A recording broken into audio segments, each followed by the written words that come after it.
हरिपाठ नामाचा सोपा मार्ग. संत ज्ञानेश्वरांची काल्हातील शिकवण.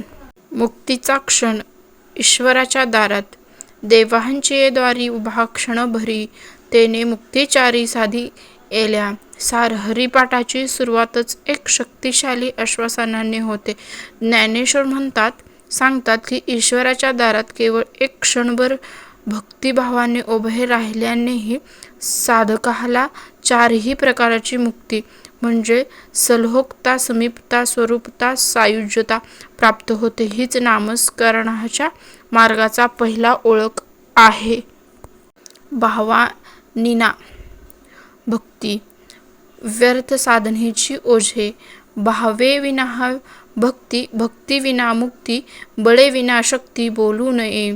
योगयागा विधी येणे नाही सिद्धी, वयाचा अपादी दंभ धर्म. ज्ञानेश्वर स्पष्ट करतात की श्रद्धेविना भाव म्हणजे भावाविना केलेला भक्ती आणि कर्मकांड निरर्थक आहे. योग, यज्ञ आणि इतर कठीण विधी हे केवळ अहंकाराचे प्रदर्शन करू शकतात.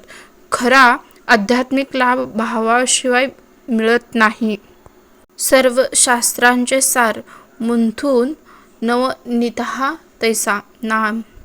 चहू वेदा जाण साही शास्त्री कारण, आठ राही पुराणे हरिसी गाती. मंथुनी नवनीती तैसा घे अनंता, वाया व्यर्थ कथा सांडी मागू.